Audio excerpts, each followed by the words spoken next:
Hi guys, నా పేరు మానస. నేను చాలా అందమైన అమ్మాయిని. నా స్నేహితులు నన్ను చూసి నువ్వు అచ్చం చందమామలా ఉంటావు అనేవారు. నా ముఖంలో ఏదీ కృత్రిమంగా ఉండేది కాదు. నా పెదవులు సహజంగానే ఎర్రగా ఉండేవి. నా బుగ్గలు సహజంగానే గులాబీ రంగులో ఉండేవి. నేను నవ్వితే నా బుగ్గలకు సొట్టలు కూడా పడేవి. కళ్ళు పెద్ద పెద్దవిగా, నల్లగా, ఎవరైనా అందులో మునిగిపోయేలా ఉండేవి. ఆ పెద్ద కళ్లమీద పొడవాటి, దట్టమైన రెప్పల అందముండేది. నల్లటి, పొడవైన, దట్టమైన జుట్టు. నా అందాన్ని ఒక్కసారి చూసినవారు నా అభిమాని అయిపోయేవారు. బహుశా నా అందమే రవిని గాయపరిచి ఉంటుంది. కాని ఆ రోజు నాకేదైతే జరిగిందో అది ఆలోచించడానికి కూడా నాకు అంతు చిక్కడం లేదు. ఆ సంఘటన తర్వాత నా జీవితమే మారిపోయింది. ఫ్రెండ్స్, వీడియో చాలా బావుంటుంది. స్కిప్ చెయ్యకుండా చివరి వరకు చూడండి. తప్పకుండా లైక్ చేసి షేర్ చెయ్యండి. కొత్తగా వచ్చిన మన ఛానల్కి అందరూ సబ్స్క్రైబ్ చేసుకోండి. హైప్ చెయ్యండి. ఇక స్టోరీలోకి వెళదాం.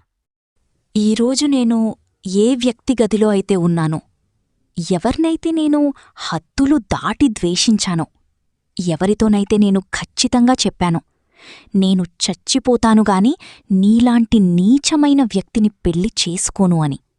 కాని అతడే నా మెడలో తాళి కట్టాడు.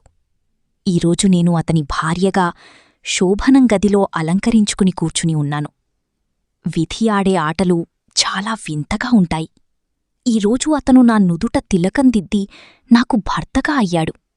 నా అదృష్టం ఈరోజు నన్ను ఏ విధంగా ఎగతాళి చేసిందో నేను నమ్మలేకపోతున్నాను. నా కలలన్నీ ఒక్క క్షణంలోనే ముక్కలైపోయాయి. నాకు కాబోయే తోడు గురించి నేను నా మనసులో ఎన్నో కలలు కన్నాను. ప్రతి అమ్మాయికి తన భర్త చాలా జాగ్రత్తగా చూసుకునేవాడిగా, నమ్మకస్తుడిగా, దృఢమైన వ్యక్తిత్వం కలవాడిగా మరియు తన భార్యను ఎప్పుడూ గౌరవించేవాడిగా ఉండాలని కోరిక ఉంటుంది.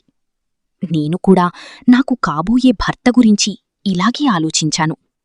నా భర్త అలా ఉంటాడని, ఇలా ఉంటాడని, నేనొక యువరాణిలా నా జీవితాన్ని గడుపుతానని, నా జీవితం చాలా అద్భుతంగా ఉంటుందని, నా భర్తతో కలిసి ఒక అందమైన జీవితాన్ని గడుపుతానని అనుకున్నాను. కాని అవన్నీ మట్టిలో కలిసిపోయాయి. ఎందుకంటే నా వీధిలోనే ఉండే ఒక రౌడీ నా జీవితంలోకి వచ్చాడు. నేను ఎప్పుడూ అతని కళ్లలో పడ్డాను. అతను నన్ను ఎప్పుడు ప్రేమించాడో నాకు తెలియదు. ఇది ఎలాంటి ప్రేమో నాకు అర్థం కావడం లేదు. మొదటి చూపులోనే కలిగే ప్రేమ మీద నాకు ఎప్పుడూ నమ్మకం లేదు. మొదటి చూపులో కలిగేది ప్రేమ కాదు, అది కేవలం వాంఛ మాత్రమేనని నా నమ్మకం. కాని ఆ వ్యక్తి గన్ పాయింట్ మీద నన్ను పెళ్లి చేసుకుంటాడని నేను అనుకోలేదు. నేను ఇంకా వీటి గురించి ఆలోచిస్తున్నాను. ఇంతలో ఒక్కసారిగా అతను తలుపు తీసుకుని గదిలోకి ప్రవేశించాడు. అతని గొంతు వినగాని నేను ఒక్కసారిగా స్పృహలోకి వచ్చాను. అతను వస్తున్న అడుగుల చప్పుడు విని నా గుండెలో ద్వేషం ఒక్కసారిగా పొంగుకొచ్చింది. అతడి ప్రాణం తీసేయాలని, లేదా నన్ను నేనే ఏదైనా చేసుకోవాలని అనిపించింది. ఆ లోఫర్ టైపు అబ్బాయిని చూసి నేనెప్పుడూ అసహించుకునేదాన్ని. కాని అతనీ ఈరోజు నా భర్తాయి కూర్చున్నాడు. నేను ద్వేషంతో నిండిన కళ్లతో అతనివైపు చూశాను.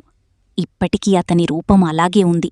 భుజాల వరకు వేలాడుతున్న పొడవాటి జుట్టు, చేతివేళ్లకు ఎన్నో ఉంగరాలు, మెడలో ఏవేవో దండలు వేసుకుని ఉన్నాడు. ముదురు రంగు చొక్కా ధరించి ఉన్న అతడిని చూడగానే నా ఒంట్లో ఒక్కసారిగా వణకు పుట్టింది. అతను నా ముందు నిలబడి ఇలా అంటున్నాడు. ఏంటి బంగారం, చెప్పాను కదా నువ్వు నా చెంతకే వస్తావని. నేను నిన్ను పెళ్లి చేసుకోలేనని అనుకున్నావా? చూడు, నిన్ను ఎప్పటికీ నా బందీగా మార్చుకున్నాను. నువ్వు ముందే నా మాట విని ఉంటే నీకే బాగుండేది. ఒక రాత్రి నా పడకను వేడి చేయమని నీకు చెప్పాను కదా. కాని నువ్వు నా మాట వినలేదు. నీ మొండితనమే చూపించావు. ఇప్పుడు నువ్వు ప్రతిరోజూ నా పడక మీద నాతోనే ఉంటావు. నా రాత్రులను రంగులమయం చేస్తావు అన్నాడు. ఆ రౌడీ మాట్లాడిన అంతటి నీచమైన మాటలు విని నా రక్తం మరిగిపోతుంది. నేను ఆ మృగం కళ్లలోకి చూశాను. అక్కడ నాకు కేవలం కామం మాత్రమే కనిపిస్తోంది. నేను అతనివైపు కోపంగా చూస్తూ ఇలా అన్నాను. నీలాంటి గలీజు మనిషితో నేను చచ్చినా సరే ఎలాంటి సంబంధం పెట్టుకోను. నీలాంటి మనుషులంటే నాకు అసహ్యం. నన్ను పెళ్లి చేసుకున్నంత మాత్రాన నువ్వేదో యుద్ధం గెలిచేశానననుకుంటున్నావా? నేనేంటో నీకు చూపిస్తాను. నా ఇష్టం లేకుండా నువ్వు నా శరీరాన్ని తాకలేవు అన్నాను. నా మాటలు వినగానే అతను గట్టిగా నవ్వుతూ ఇలా అన్నాడు. ఏ పక్షైనా పంజరంలో చిక్కుకున్నాక నీలాగే కొట్టుకుంటుంది. అయినా ఇప్పటికీ సమయముంది. నా ప్రేమను అంగీకరించు. నిన్ను నా రాణిలా చూసుకుంటాను అన్నాడు. అతనలా అంటున్నప్పుడు అతని కళ్లలో ఒక రకమైన మత్తు దిగింది. దాంతోపాటు అతని గొంతు కూడా మత్తుగా మారిపోయింది. అతను నా వైపు రాసాగాడు. నేనతని ఉద్దేశాలను అర్థం చేసుకున్నాను. అతని ఆలోచనలు గ్రహించగానే నా గుండె ఒక్కసారిగా వణకిపోయింది. అతను నన్ను దక్కించుకోవాలనే ఉద్దేశంతోనే పెళ్లి చేసుకున్నాడు. మరియు ఈ రాత్రి నాపై అతనికి పూర్తి హక్కుంది. అతను నాతో ఏమైనా చేయగలడు. కాని నేను ప్రాణం పోయినా అతని కోరికను తీర్చకూడదని నిశ్చయించుకున్నాను. నేను ఇంటి నుండి బయల్దేరే ముందే ఈ నిర్ణయం తీసుకున్నాను. మరియు పూర్తి నమ్మకంతో వచ్చాను. ఆ మురికి మరియు దిగజారిన నీచమైన మనిషిని నా శరీరంపై ఒక్క వేలు కూడా వెయ్యనివ్వకూడదని అనుకున్నాను. నా చేతిలో ఆ సమయంలో ఒక బ్లేడ్ తీసుకుని దానిని నేను నా పిడికిలో దాచుకున్నాను. ఆ బ్లేడ్ మీద నా పట్టు ఇంకా గట్టపడింది. అతను నెమ్మదిగా నా వైపు అడుగులు వేస్తున్నాడు. నేనన్నాను, అక్కడే ఆగిపో. నా వైపు ఇంకొక్క అడుగు వేసినా మంచిది కాదు అని చెబుతూనే నేను ఆ బ్లేడ్ను నా చేతి నరం మీద పెట్టుకున్నాను. నా చేతిలో బ్లేడ్ చూసి నా చర్యను గమనించి అతడు నిర్ఘాంతపోయాడు. అతనన్నాడు, ఏంటీ పిచ్చి పని? దానిని వదిలి, నీకు దెబ్బ తగులుతుంది. ఒకవేళ నా వైపు ఒక్క అడుగు వేసినా నేనిప్పుడే ఈ బ్లేడ్తో నా నరాన్ని కోసుకుంటాను. బహుశా నేనతణ్ణి భయపెట్టడానికే అలా అంటున్నానని అతననుకున్నాడు. అతను తన అడుగులను ఆపలేదు. కాని అతను నా దగ్గరకు వచ్చేలోపి నేను బ్లేడ్తో నా నరాన్ని కోసుకున్నాను. రక్తం ధారలా చిమ్మింది. నా రక్తం ప్రవహించడం చూసి అతడు కంగారు పడిపోయాడు. అతను త్వరగా నా దగ్గరకు వచ్చాడు. నాకు దూరంగా ఉండు. నన్ను తాకాలని చూస్తే రెండో చేతి నరాన్ని కూడా కోసుకుంటాను. అతను కంగారుగా వెనక్కి తగ్గి, సరే, నేను నిన్ను తాకను. కాని ప్లీజ్ ఆ బ్లేడ్ కింద పడి. నీకు దెబ్బ తగులుతుంది. చూడు ఎంత రక్తం వస్తుందో. అసలు ఎంత లోతుగా దిగిందో చూడనివ్వు. ప్లీజ్, నిన్ను తాకనుగాని ఆ బ్లేడ్ పడే అంటూ అతను ఎంతగా భయపడిపోయాడంటే తన కళ్ల ముందు మృత్యువును చూసినట్టుగా ఉంది. నిజానికి మరణం నా ముందు నిలబడి ఉంది. నా చేతి నుండి రక్తం వేగంగా కారిపోతోంది. కాని బ్లేడ్ ఇంకా నా చేతిలోనే ఉంది. నేను దానిని వదిలిపెట్టలేదు. పైగా ఇప్పుడా బ్లేడ్ నా రెండో చేతిలో ఉంది. రెండో చేతి మణికట్టు మీద బ్లేడ్ పెట్టుకున్నాను. నువ్వు నా దగ్గరకు రావాలని చూస్తే ఈ చేతి నరాన్ని కూడా కోసుకుంటాను. రక్తం వేగంగా కారడం చూసి అతని పరిస్థితి దారుణంగా తయారైంది. అతను నా దగ్గరకు రాలేకపోతున్నాడు. ఎందుకంటే ఒకసారి ఇలా చేసిన దానిని రెండోసారి కూడా చెయ్యగలనని అతనికి తెలుసు. ఒకవేళ అతను నా దగ్గరకు వస్తే ఇంకో చేతి నరం కోయడం వల్ల రక్తమంతా పోయి నేను చనిపోవచ్చు. కాని అతడు ఒక్క క్షణం కూడా ఆలస్యం చెయ్యకుండా వేగంగా నా దగ్గరకు చేరుకున్నాడు. నా చెయ్యి అతని బలమైన పట్టులో ఉంది. అతను త్వరగా నా చేతిలోని బ్లేడ్ను లాక్కొని దూరంగా విసిరేశాడు. కాని అప్పటికే నా కళ్ళు మెల్లగా మూతపడసాగాయి. బహుశా నా శరీరం నుండి రక్తం చాలా ఎక్కువగా పోయి ఉండవచ్చు. కాసేపటి క్రితం వరకు అతని కళ్లలో ఉన్న గెలుపు గర్వం, నన్ను పొందాలన్న మత్తుపోయి ఇప్పుడు కేవలం భయం మరియు ఆందోళన మాత్రమే ఉన్నాయి. నేను అతని కళ్లలోకి చూసి అతనికి అర్థమయ్యేలా అన్నాను, చెప్పాను కదా, నా ఇష్టం లేకుండా నువ్వు నన్ను ఎప్పటికీ తాకలేవని. నీ మొండితనంతో నన్ను బలవంతంగా పెళ్లి చేసుకున్నావు. కాని నువ్వు నన్ను ఎప్పటికీ పొందలేవు. నేను ఇంకా ఏదో చెప్పాలని అనుకున్నాను. కాని నా ఆరోగ్యం సహకరించలేదు. మెల్లమెల్లగా నా కళ్ళు మూసుకుపోయాయి మరియు నేను నేలమీద పడిపోబోయాను. కాని అంతలోనే అతను నన్ను తన బాహువులోకి తీసుకున్నాడు. చివరిసారిగా నా కళ్ళు మూతపడేటప్పుడు అతని ముఖంలో నా పట్ల భయం మరియు ఆందోళన చూశాను. ఆ తర్వాత నేను స్పృహ కోల్పోయాను. నేను కళ్ళు తెరిచేసరికి ఆస్పత్రి గదిలో ఉన్నాను. అతను నా పక్కనే ఆందోళనతో కూర్చుని ఉన్నాడు. నేను అతణ్ణి ఒక్కసారి చూశాను. నేనిక బ్రతకను అనుకున్నాను. కాని దురదృష్టవశాత్తు బ్రతికిపోయాను. నాకు స్పృహ రావడం చూసి అతను వెంటనే నా దగ్గరకు రావడానికి ప్రయత్నించాడు. కాని నేను చేత్తో సైగ చేస్తూ అతన్ని ఆపేశాను. నేనలా ఆపగానే అతను వెంటనే ఉన్నచోటే ఆగిపోయాడు. నా వైపు ఆందోళనగా చూస్తూ, "నువ్వు బాగున్నావు కదా? నీకేమీ ఇబ్బందిగా లేదు కదా?" అన్నాడు. ఒక వీధి రౌడీ నా గురించి ఇంత ఆందోళన చెందుతున్నాడేమిటి అని నాకు ఆశ్చర్యం కలిగింది. నేను అతని వైపు చూసి కోపంగా తిడుతూ అన్నాను, "నా క్షేమ సమాచారాలడిగే హక్కు నీకు లేదు. ఇక్కడ్నుండి వెళ్ళిపో.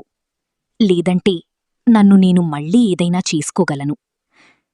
నేను ఒక రకమైన పిచ్చిదానిలా మారిపోయి నన్ను నేను గాయపరుచుకోవడానికి అటూ ఇటూ ఏదైనా వస్తువు కోసం వెతకడం మొదలుపెట్టాను.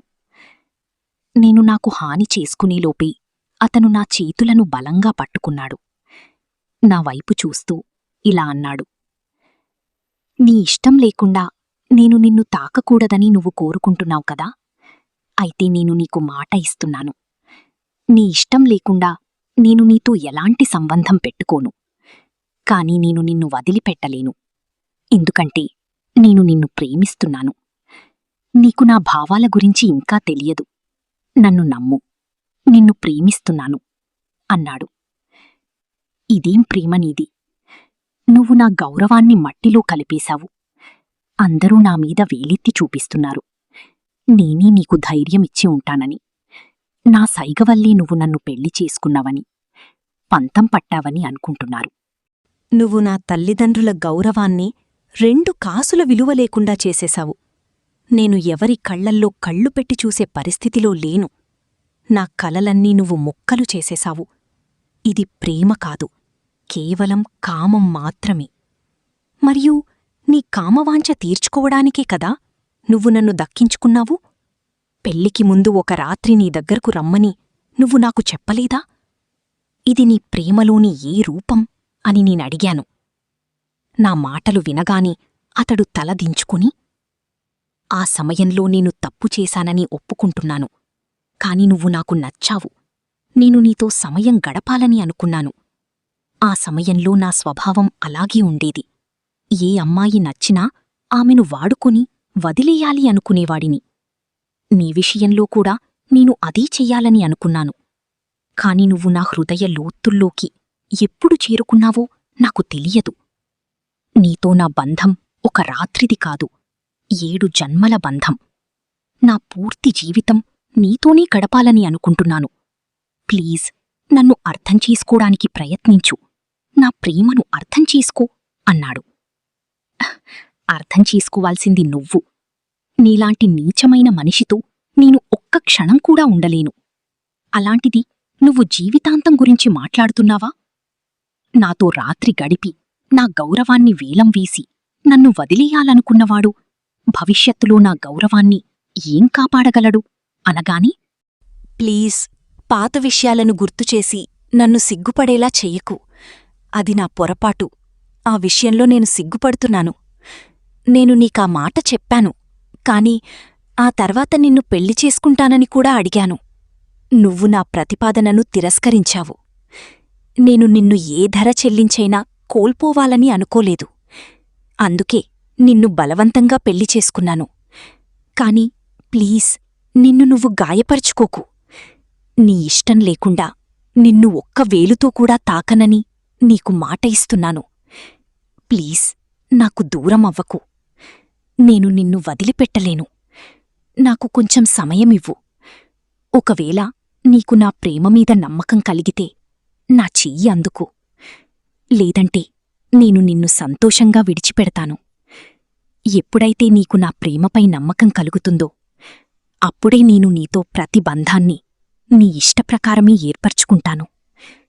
కాని అప్పటివరకు నేను నీకు దూరంగానే ఉంటాను, నువ్వు కోరుకున్నంతకాలం. కాని నిన్ను నువ్వు బాధపెట్టుకోకు. నిన్ను ఈ దూహకల్లో, ఇబ్బందుల్లో నేను చూడలేను అన్నాడు. అతని మాటల్లో, అతని కళ్లల్లో నిజాయితీ స్పష్టంగా కనిపిస్తోంది. కాని ఈ సమయంలో ఆ నీచమైన వ్యక్తి మాటలను నేను ఎంతమాత్రం నమ్మలేను.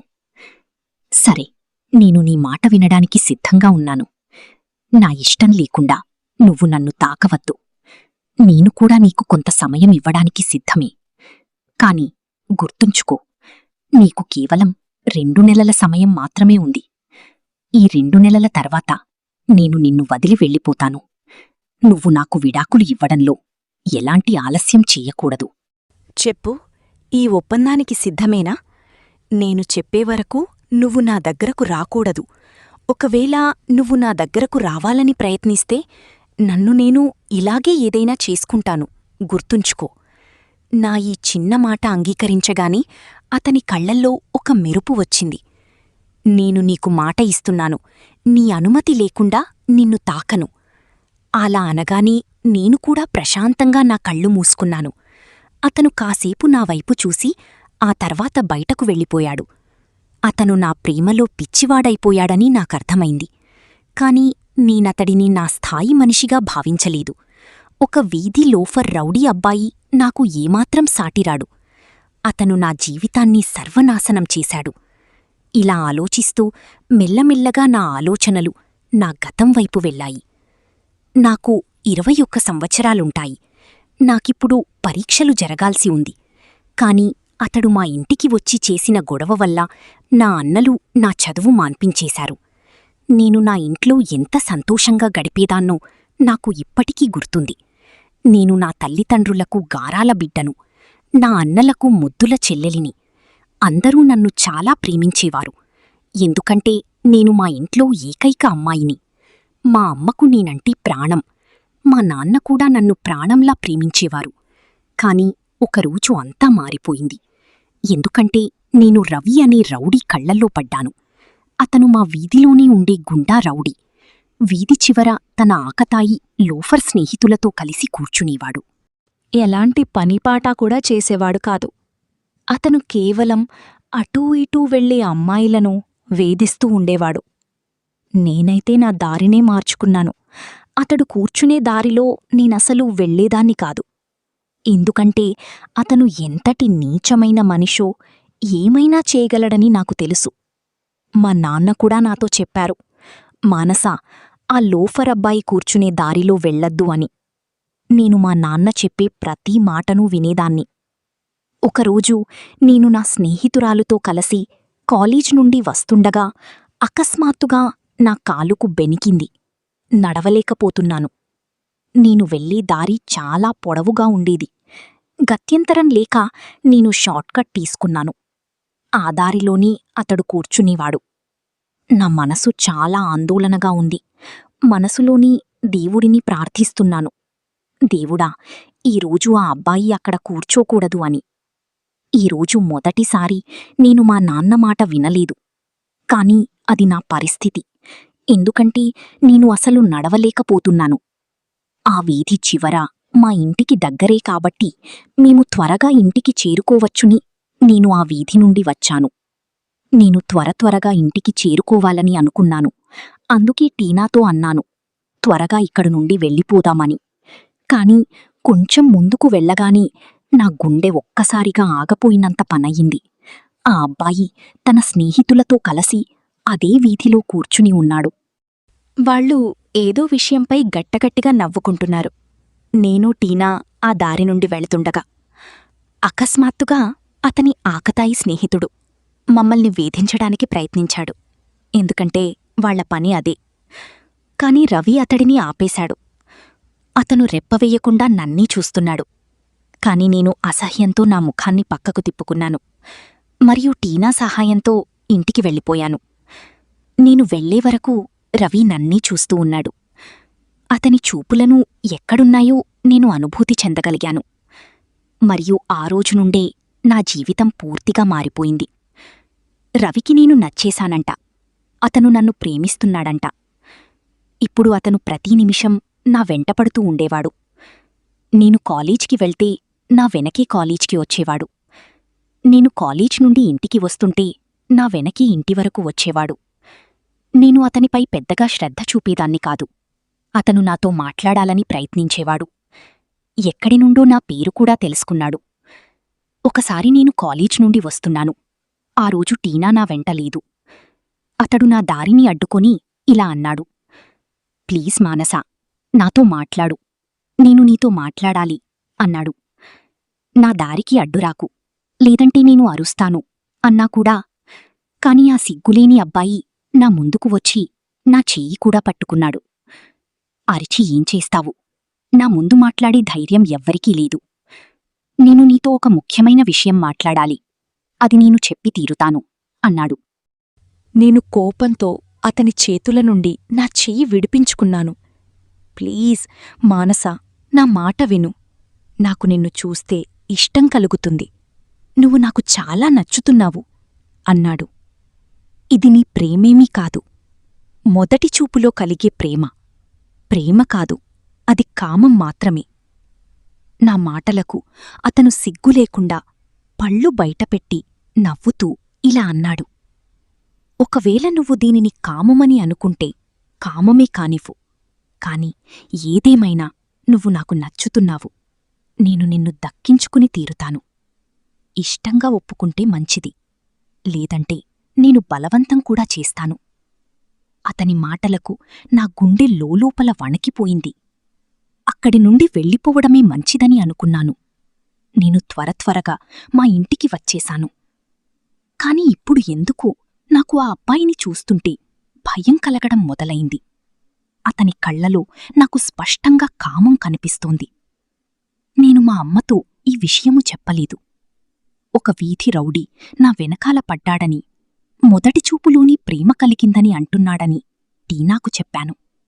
టీనా నా మాటలు విని నవ్వడం మొదలుపెట్టి ఇలా అంది. నిజానికి చూస్తే ఆ అబ్బాయి అంత చెడ్డవాడేమీ కాదు. కేవలం తన రూపాన్ని అలా గజిబిజిగా చేసుకున్నాడు. మనుషుల రూపంలో ఉంటే చాలా అందంగా ఉండే అబ్బాయి. టీనా మాటలకు నాకు కోపం వచ్చింది. ఆమె వెన్నుమీద ఒక గుత్తు గుద్దాను. నీకు అంతగా నచ్చితే వెళ్ళు, నువ్వు వెళ్ళి అతడిని పెళ్లి చేసుకో. ఆమె అమాయకంగా ఇలా అంది. కాని అతను నిన్ను ఇష్టపడుతున్నాడు కదా. నేనతని ప్రేమని నమ్మను. మొదటి చూపులోనే ప్రేమ కలిగిందని అంటున్నాడు.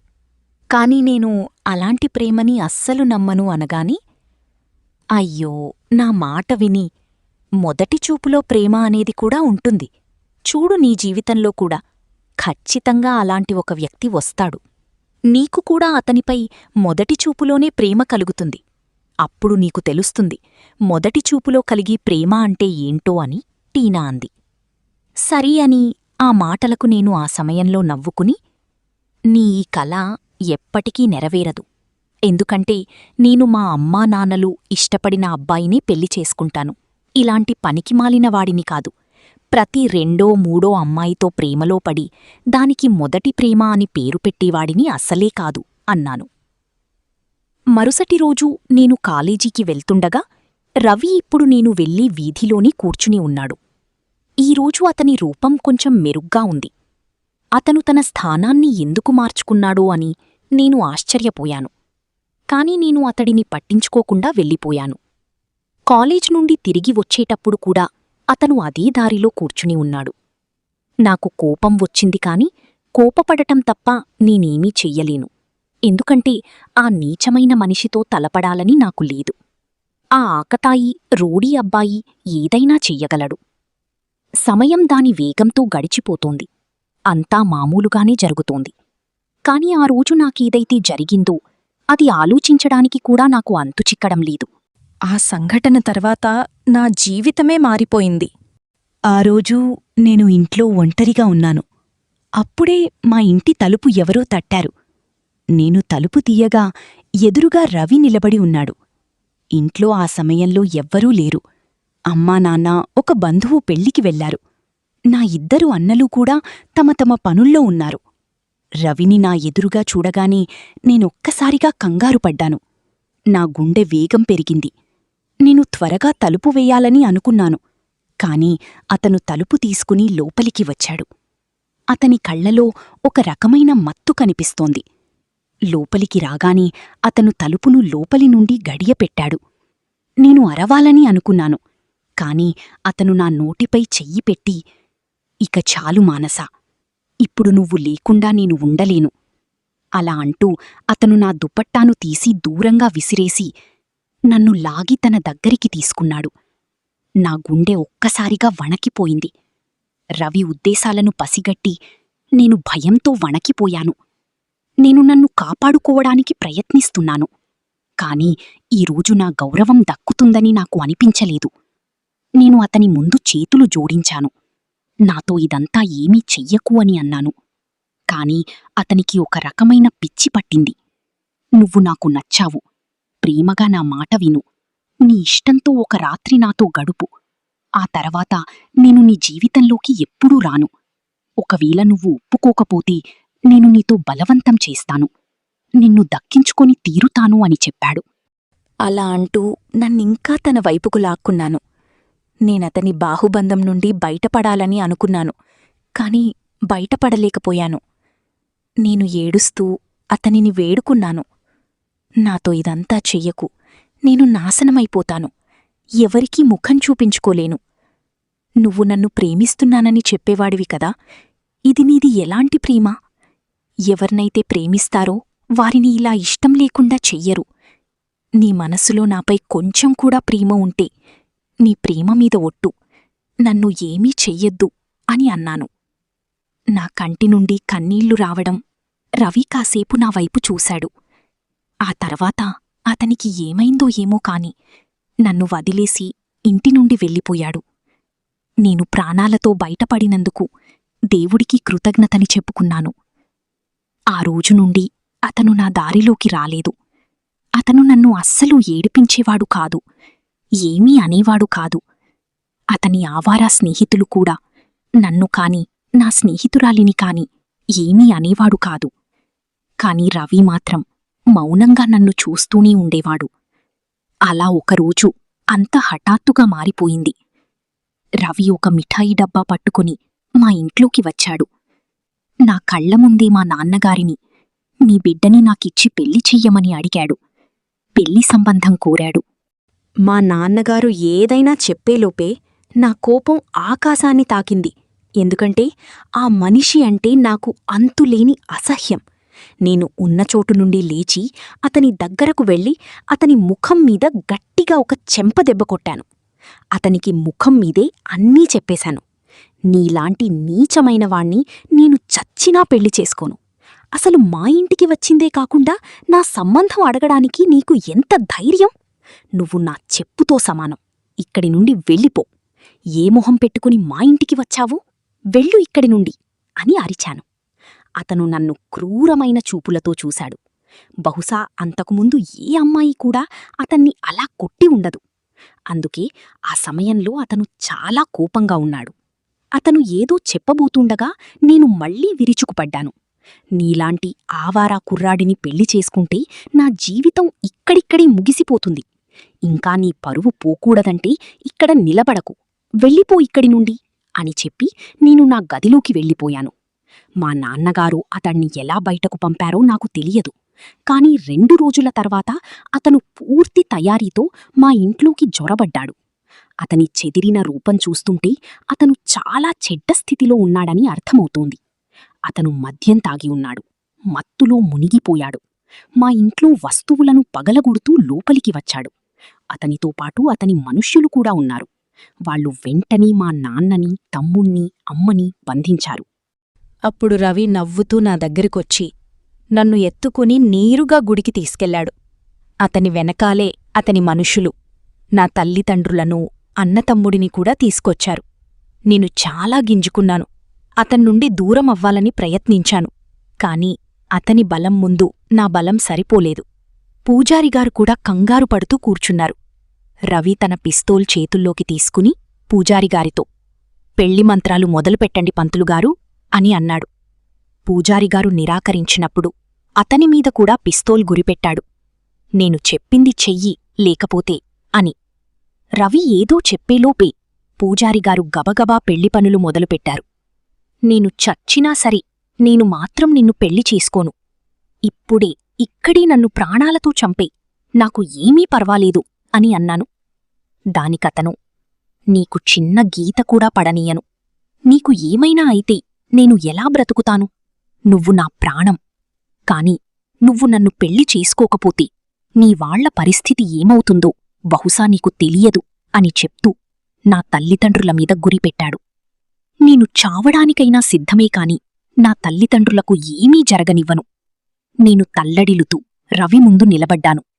నా తల్లిదండ్రులను ఏమీ అనకు. నేను నిన్ను పెళ్లి చేసుకోవడానికి సిద్ధమే అని చెప్పాను. నేను ఒప్పుకోగాని రవి తన పిస్తోల్ను తన జేబులో పెట్టుకుని నా చెయ్యి పట్టుకుని మంటపంలో కూర్చున్నాడు.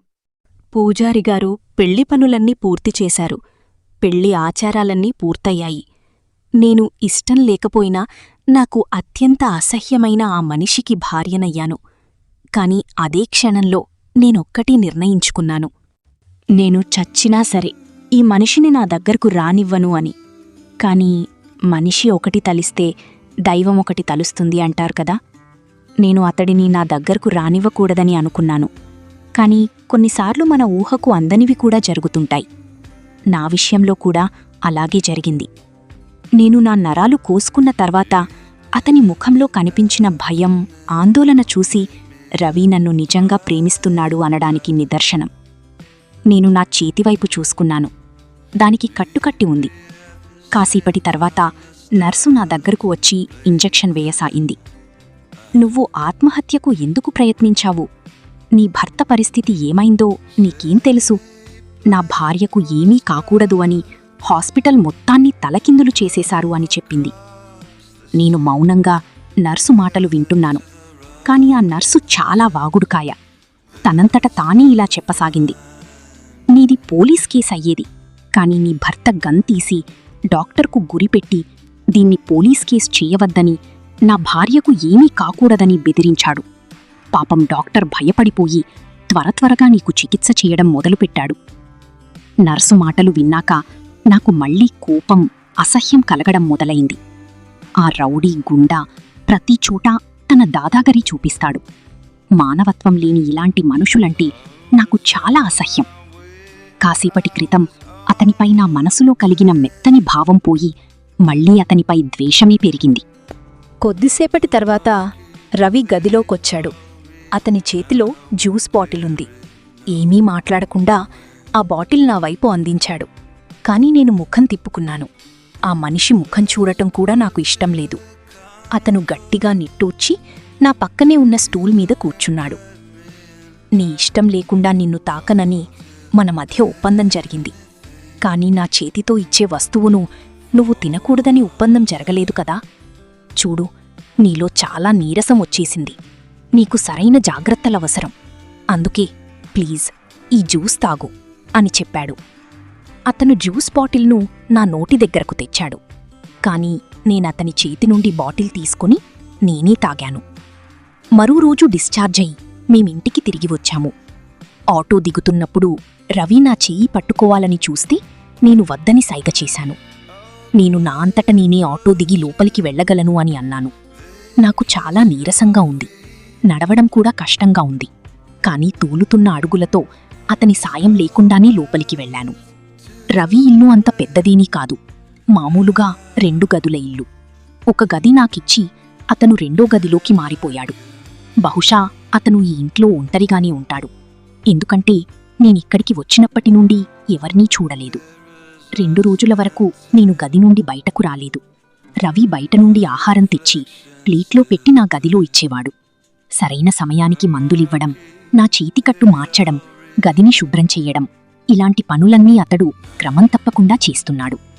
నేను మౌనంగా అతను చేసేదంతా చూస్తూ ఉండేదాన్ని. అతనితో నేనిప్పటివరకు ఒక్క మాట కూడా మాట్లాడలేదు. ఈరోజు కూడా నేను డ్రెస్సింగ్ టేబుల్ ముందు నిలబడి నా జుట్టు దువ్వుకోవడానికి ప్రయత్నిస్తున్నాను. గత 2-3 రోజుల నుండి తల దువ్వుకోలేదు. జుట్టు చిక్కులు పడి పక్షి గుడిలా తయారైంది. రవి గదిలోకి వచ్చినప్పుడు నేను ఎడమ చేతితో దువ్వుకోవడం చూసి నా దగ్గరికి వచ్చాడు. ఎందుకంటే నా కుడి చేతికి కట్టు ఉంది. ఇంకా నొప్పిగా కూడా ఉంది. అతను నా చేతి నుండి దువ్వెన తీసుకుని జుట్టు దువ్వసాగాడు.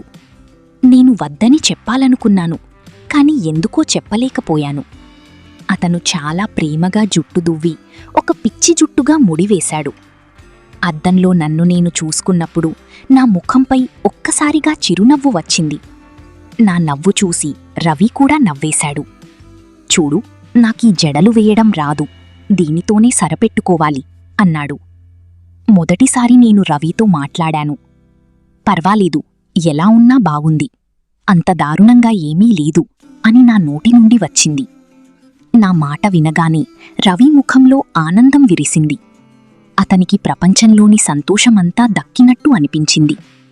అతని కళ్లలోని మెరుపు చూసి నేను ఒక్కసారిగా చూపు తిప్పుకున్నాను.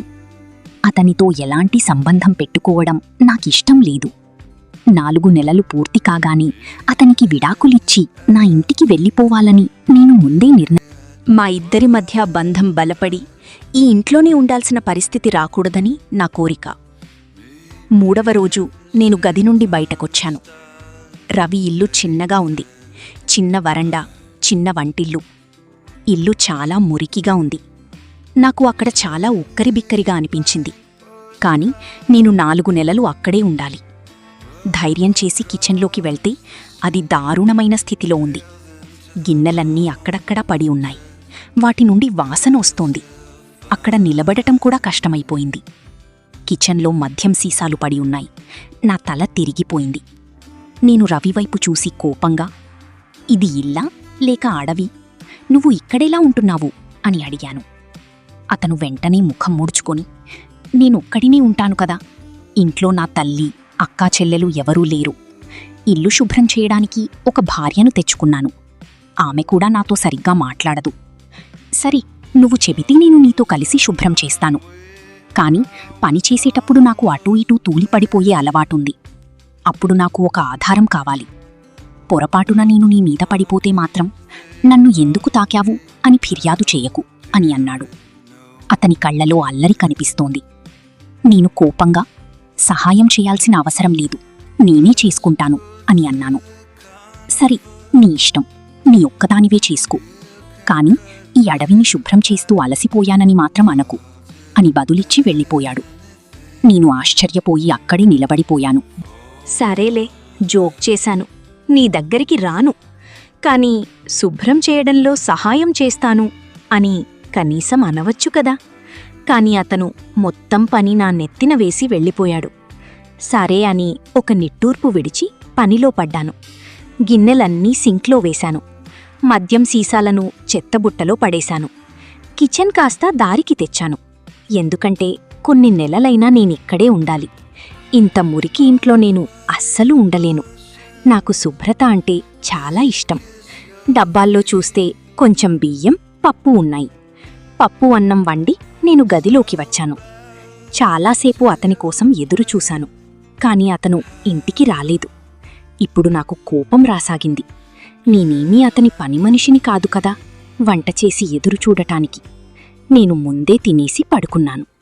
కాసేపటికే నాకు నిద్ర పట్టింది. ఇంతలో ఏదో శబ్దం వినిపించింది. నేను ఒక్కసారిగా లేచి కూర్చున్నాను. రాత్రిపూట అతను ఇంటికి వచ్చాడు. బాగా మత్తులో ఉన్నాడు. కనీసం నడవలేకపోతున్నాడు. నేరుగా వచ్చి వరండాలో పడిపోయాడు. ఒక్క క్షణం అతన్ని లేపి మంచం మీద పడుకోపెట్టాలని అనిపించింది. కాని నా అహంకారం అడ్డుపడి అతన్ని చూసి నా గదిలోకి వచ్చేశాను. నా మనసు వింతగా ఉంది. అతనలా నీలమీద పడి ఉండటం చూసి నాకు చాలా బాధగా అనిపించింది. నేనతనికి సహాయం చేయాల్సింది. నేను ఇంట్లో లేకపోతే ఖచ్చితంగా అతని స్నేహితులు ఇంటికి వచ్చేవారు. కాని నా భద్రత కోసం అతను తన ఆవారా స్నేహితులను ఇంటికి రానివ్వలేదు. నేను చాలాసేపు నిద్రపోవటానికి ప్రయత్నించాను. కాని అతని గురించి ఆలోచిస్తూ నిద్రపట్టలేదు. చలికాలం, బయట చల్లని గాలులు వీస్తున్నాయి. నేనేమన్నా అతన్ని భర్తగా ఒప్పుకున్నానా? నాకేమైనా అతని మీద ప్రేమ ఉందా ఏంటి అని నా మనసుకు నచ్చచెప్పుకుంటున్నాను. అతనికి నేనెందుకు సహాయం చెయ్యాలి? పడి ఉంటే పడి ఉండనివ్వు. అతను కూడా నా జీవితాన్ని నరకం చేసి పెట్టాడు కదా అని అనుకున్నాను. కాని ఎంత నచ్చచెప్పుకున్నా నా మనసు వినలేదు. నేను పుట్టుకతోనే చాలా మెత్తని మనసున్న అమ్మాయిని. నేను ఉన్న చోటు నుండి లేచి వరండాలోకి వచ్చాను. కాని నా ఊహకు భిన్నంగా అతను అప్పటికీ మంచం మీద బోర్లా పడుకుని నిద్రపోతున్నాడు. అంటే అతను చాలా మొండివాడు. మత్తులో ఉన్నా కూడా తన జాగ్రత్త తను చూసుకోగలడు. తనంతట తానే లేచి మంచం మీద పడుకున్నాడు. మరుసటి రోజు నేను నిద్రలేవకముందే అతను నిద్రలేచాడు. నాకోసం టిఫిన్ కూడా సిద్ధం చేశాడు, నా ఆరోగ్యం గురించి ఆలోచిస్తూ. అతను నాకోసం చాలా మంచి టిఫిన్ తయారు చేశాడు. అతను ఇంత బాగా వంట ఎలా చేశాడో అని నేను ఆశ్చర్యపోయాను. నేను మౌనంగా టిఫిన్ తిని అతని ముందు నిలబడి నా తల్లిగారి ఇంటికి వెళ్లాలనే కోరికను బయటపెట్టాను. అతను నన్ను తీసుకెళ్లడానికి వచ్చినప్పుడు నేను ఎలాంటి గొడవ చెయ్యకుండా తిరిగి వచ్చేయాలని నా దగ్గర మాట తీసుకున్నాడు. నేను కూడా వెంటనే ఒప్పుకున్నాను. ఎందుకంటే అతను ఎంత మొండివాడో మూర్ఖుడో నాకు తెలుసు. ఒకవేళ నేను అమ్మవాళ్ల ఇంటికి వెళ్ళి మళ్ళీ నీ దగ్గరకు రాను, అక్కడే కొన్ని రోజులు ఉంటాను అని చెబితే అతను నన్ను అసలు పంపేవాడే కాదు. నేను ఒకటి గమనించాను. అతనితో ఏదైనా ప్రేమగా చెబితే అతను వింటాడు. అతను బయటకు కనిపించేంత చెడ్డవాడు కాదు. అమ్మవాళ్ల ఇంట్లో నేను రోజంతా గడిపాను. వాళ్లకు నా పరిస్థితంతా వివరించాను. నేను నా నరాలు కోసుకున్నందుకు మా అమ్మ చాలా కోపంగా ఉంది. మా నాన్న కూడా చాలా కోపగించుకున్నారు. పైగా అమ్మా నాన్నలు నాకు నచ్చచెప్పడం మొదలుపెట్టారు. బిడ్డా, రవిని మనస్ఫూర్తిగా భర్తగా అంగీకరించు. అతను ఎలాంటివాడైనా నీ భర్తే కదా. పైగా నిన్ను ప్రేమిస్తున్నాడు, నిన్ను చాలా బాగా చూసుకుంటున్నాడు అని చెప్పారు. అమ్మా, అతను నన్ను ప్రేమించడం లేదు, నన్ను దక్కించుకోవాలనే పంతం అంతే. నన్ను దక్కించుకున్నాడు కదా, త్వరలోనే అతనికి నా మీద విరక్తి వస్తుంది చూడు అని అన్నాను. అప్పుడు మా అమ్మ, అలా అనకూడదు, అతడు నిన్ను వదిలేస్తాడని నాకు అనిపించడం లేదు. నీకోసం అతని కళ్లలో నేను ప్రేమను, తపనను చూశాను అని చెప్పింది. అలాగే నా నుండి ఒక మాట తీసుకున్నారు. అమ్మా నాన్న, అక్క చెల్లెళ్ళు లేనివారు ఏ ఆడదానికైనా చాలా విలువ ఇస్తారు, అర్థం చేసుకో తల్లి. కాని మళ్ళీ ఇలాంటి పిచ్చి పనులు చెయ్యకు అని అమ్మా నాన్న అన్నారు. ఇంకెప్పుడూ నన్ను నేను కష్టపెట్టుకుని ఇలాంటి పనులు చెయ్యనని అమ్మా నాన్నల కోపాన్ని పోగొట్టి వారికి మాట ఇచ్చాను. రాత్రికి రవి సరైన సమయానికే వచ్చాడు. నేను ఎలాంటి గొడవ చెయ్యకుండా అతనితో ఇంటికి తిరిగి వచ్చాను. ఇంటికి వచ్చిన తర్వాత నా కళ్ళు హఠాత్తుగా అతని చేతిమీద పడ్డాయి. అతని చెయ్యి చాలా దారుణంగా కాలిపోయి ఉంది. నేను వెంటనే అతని దగ్గరకు వెళ్ళి చెయ్యి చూడసాగాను. ఏం లేదు, ఇదంతా అనుకోకుండా జరిగింది అన్నాడు అతని గాయపడిన చెయ్యిని చూసి. నన్ను నేను ఆపుకోలేకపోయాను. అతనికి చాలా దగ్గరగా వెళ్ళి అతని చెయ్యి చూస్తుంటే నన్నంత దగ్గరగా చూసి అతను మత్తుగా నా వైపు చూస్తున్నాడు. నేను ఆందోళనగా, నువ్వు బానే ఉన్నావా? నీ చేతికి ఈ గాయం ఎలా అయ్యింది అని చెయ్యి పట్టుకుని అడుగుతున్నాను. కాని బహుశా అతనికి నా అనుమతి లేకుండా నన్ను తాకనని ఇచ్చిన మాట గుర్తొచ్చింది కాబోలు. నా సాన్నిహిత్యం అతన్ని లోలోపల కదిలించివేసింది. తన భావోద్వేగాలను కంట్రోల్ చేసుకోలేక అతను ఒక్కసారిగా నన్ను పక్కకు నెట్టి త్వరగా గదిలోకి వెళ్ళిపోయాడు. అతని ప్రవర్తన చూసి నేను ఆశ్చర్యపోయాను, అతనికి ఏమైందా అని. కాని నేను కూడా పట్టించుకోకుండా నా గదిలోకి వెళ్ళిపోయాను. కాసేపటి తర్వాత అతను నాకోసం భోజనం తీసుకువచ్చాడు. చేతికి అంత గాయమున్నా కూడా అతను నా భోజనం గురించి ఆలోచించినందుకు నేను ఆశ్చర్యపోయాను. నేను దొంగచూపులతో అతని వైపు చూశాను. అతను నన్నే చూస్తున్నాడు. నేను వెంటనే కంగారుగా అతని చేతి నుండి ట్రీ తీసుకుని తినడం మొదలుపెట్టాను. ఈసారి అతని వైపు చూసి తప్పు చెయ్యలేదు. అతను నా పక్కనే కూర్చున్నాడు. నేను మామూలుగా అతన్ని కూడా తినమని అడిగాను. కాని అతను వద్దన్నాడు. భోజనం చాలా రుచిగా ఉంది, అందుకే ఉండబట్టలేక ఈ వంట ఎవరు చేశారు అని అడిగాను. ఇది అతను తన చేతులతోనే వండాడని చెప్పినప్పుడు నా ఆశ్చర్యానికి హద్దులు లేవు. వంట చేసేటప్పుడే అతని చెయ్యి కాలిపోయింది. నాకు చాలా బాధ అనిపించింది. వెంటనే నా బ్యాగ్లో నుండి ఒక క్రీం తీసి అతని గాయానికి పుయ్యబోయాను. అతను నా చేతిని వదిలించి, ఈ గాయం చాలా చిన్న విషయం. నేనిలాంటి గాయాలు చాలా చూశాను. నాకు గాయాలు అలవాటే అన్నాడు. అతను ఏ గాయాల గురించి అంటున్నాడో నాకు అర్థం కాలేదు. అడగకుండా ఉండలేకపోయాను. ఆ తర్వాత అతను చెప్పిన విషయాలు వింటే నా ఒళ్ళు గగురు పొడిచింది. నేనిలా ఊరికే రౌడీగా మారిపోలేదు. నా జీవితంలో జరిగిన సంఘటనలే నన్ను ఈ స్థితికి తెచ్చాయి. మా అమ్మ చాలా పేదరాలు. మా నాన్న తిరుగుబోతూ, తాగుబోతూ. రోజూ అమ్మను కొట్టేవాడు, హింసించేవాడు. తినడానికి తిండి కూడా ఇచ్చేవాడు కాదు. నేను పుట్టినప్పుడు మా అమ్మకు ఎంత అనారోగ్యం చేసిందంటే ఆమె బ్రతకలేదు. నన్నీ లోకంలో ఒంటరిని చేసి వెళ్ళిపోయింది. మా నాన్న చాలా చెడ్డవాడు. రెండో పెళ్లి చేసుకున్నాడు. నా సవతి తల్లి నన్ను బాగానే చూసుకునేది. కాని ఆమెను కూడా మా నాన్న కొట్టేవాడు. అది నేను భరించలేకపోయేవాణ్ణి. ఒకరోజు మా నాన్న ఆమెను ఎంత కొట్టాడంటే ఆమె చనిపోయింది. ఆ క్షణం నా కళ్లలో రక్తం చేరింది. నన్ను నేను ఆపుకోలేక నా చేతులతోనే నా తండ్రిని చంపేశాను. ఆ రోజు నుండే నేను రౌడీగా మారిపోయాను అని చెప్పాడు. నేను ఆశ్చర్యంగా నా ముందు కూర్చున్న వ్యక్తిని చూస్తున్నాను. ఎవరినైతే నేను అసహించుకున్నానో ఇప్పుడు అతని మీద కోపం రావడం లేదు. బదులుగా ఆ మనిషి మీద జాలి కలిగింది. బంధాల కోసం తప్పించే ఒక అమాయకపు మనిషిలా అనిపించాడు. అతనికి చాలా అన్యాయం జరిగిందని నాకు అనిపించింది. అలా కాలం గడుస్తోంది. ఒకరోజు నాకు అర్థమైంది, మనిషి ఎంత దూరంగా పారిపోవాలని చూసినా, ఏదేదో చెయ్యాలని అనుకున్నా, చివరికి మన రాతలో ఏముంటే అదే జరుగుతుంది అని. ఏ మనిషినైతే నేను అసహించుకున్నానో, ఎవరి ముఖం చూడకూడదు అని అనుకున్నానో, ఎవరిని చూస్తే దారి మళ్లేదాన్నో, ఈరోజు మొదటిసారి అతని మీద నాకొక భావం కలిగింది. ఇది మామూలు భావం కాదు, ఇది ప్రేమ. అతను నెమ్మదిగా నా ప్రేమ కోసం తనను తాను మార్చుకుంటున్నాడు. తిరుగుబోతుతనం వదిలేశాడు. రాత్రిపూట తాగి ఇంటికి రావడం లేదు. 8 గంటలకే ఇంటికి వచ్చేస్తున్నాడు. నాకోసం చెడ్డ పనులన్నీ వదిలేసి కష్టపడే దారిని ఎంచుకున్నాడు. ఒక చిన్న ఉద్యోగంలో చేరాడు. అందులో మనసు పెట్టి పనిచేస్తున్నాడు. ఆ రోజు అతను ఇంటికి వచ్చినప్పుడు చాలా సంతోషంగా ఉన్నాడు. తన కష్టార్జితమని కొన్ని డబ్బులు నా చేతిలో పెట్టాడు. ఎందుకో నాక్కూడా చాలా సంతోషంగా అనిపించింది. పద, ఈరోజు బయట భోజనం చేద్దాం, నీకు నచ్చిన బట్టలు కొనిస్తాను అన్నాడు. నేను సంతోషంగా అతనితో వెళ్ళాను. ఎందుకో ఇప్పుడు అతని మీద నాకు కోపం కలగడం లేదు. అతనితో మాట్లాడాలని అనిపిస్తోంది. బహుశా నెమ్మదిగా నా మనసులో ప్రేమ పుడుతోంది. అతను నన్ను ఒక హోటల్కు తీసుకెళ్లాడు. ఇద్దరం భోజనం చేశాం. తిరిగి వచ్చేటప్పుడు ఐస్ క్రీం తినిపించాడు. నాకోసం ఒక అందమైన చీర కొన్నాడు. ఆటోలో వెళ్దాం పదా అంటే, ఇల్లు దగ్గరే కదా, నడుచుకుంటూ వెళ్దామని అన్నాను. అతను ఒప్పుకున్నాడు. మేము అలా నడుచుకుంటూ వస్తుండగా ఒక్కసారిగా రవి నా చెయ్యి పట్టుకుని లాగాడు.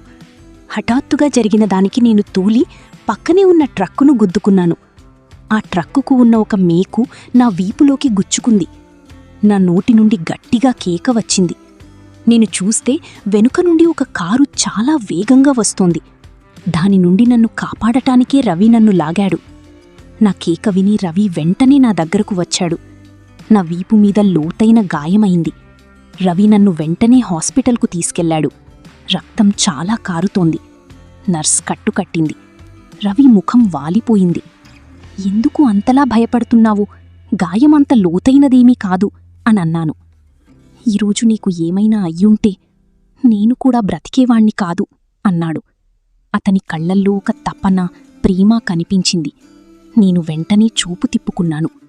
రవి నన్ను నిజంగా ప్రేమిస్తున్నాడని నేను అంగీకరించాను. అతని ప్రేమను నేను ఒప్పుకోవడమే ఆలస్యం. మా పెళ్లి అయి 3 నెలలు గడిచిపోయాయి. ఇంకా 1 నెల మిగిలి ఉంది. బహుశా 4 నెలల తరువాత నేను వెళ్ళిపోతానని రవి భయపడుతున్నాడు. మరుసటి రోజు నేను నా గాయానికి మందు రాసుకోవడానికి ప్రయత్నించాను. కాని నా చెయ్యి అందడం లేదు. అప్పుడు రవి గదిలోకి వచ్చాడు. నీకు ఇష్టమైతే నేను మందు రాయనా అని అడిగాడు.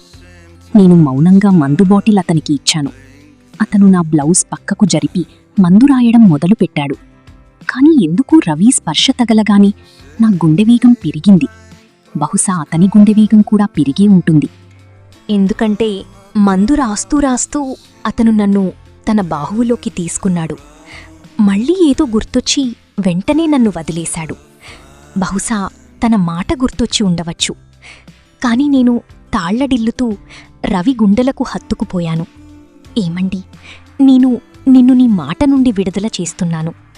నీ ప్రేమ మీద నాకు నమ్మకం కలిగింది. నన్ను వదిలి వెళ్ళకు, నన్ను నీ కౌగిల్లోకి తీసుకో అని అన్నాను.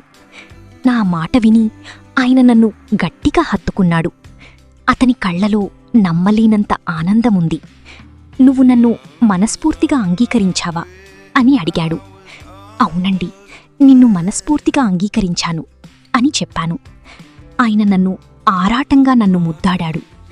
తన ప్రేమ దక్కినందుకు అతని ముఖంలో నిజమైన సంతోషం కనిపించింది. పెళ్లి జరిగిన 3 నెలల తర్వాత ఈరోజు మా శోభనం. ఆయన ప్రేమ దక్కినందుకు నేను చాలా సంతోషంగా ఉన్నాను.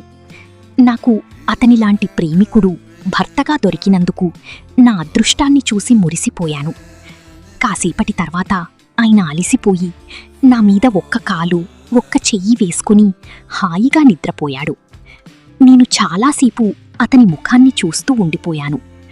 తనకు ఇష్టమైన జీవిత భాగస్వామిని తన కౌగిల్లో ఉంచుకున్నప్పుడు అతని ముఖంలో ఎంత ప్రశాంతత ఉందో, నేను కూడా అంతే ప్రశాంతంగా కళ్ళు మూసుకుని ఆయనను నా గుండెలకు హత్తుకుని నిద్రపోయాను. ఒక మనిషి ఎప్పుడూ తనంతట తాను క్రూరుడిగా మారడు. పరిస్థితులే అతన్ని అలా మారుస్తాయి. ఎదుటి మనిషిని మనం అర్థం చేసుకుంటే అతను కూడా ఒక మనిషి అని తెలుస్తుంది. కాని అతని తీరు కొంచెం భిన్నంగా ఉండవచ్చు. మనం మానవత్వంతో ఆలోచించి సరిదిద్దితే అంతా బావుంటుంది. ఎందుకంటే ఇలాంటి మనుషులను కేవలం ప్రేమతోనే మార్చవచ్చు. నా ప్రేమతో ఆయన క్రూరత్వం నుండి మనిషిగా మారిపోయాడు.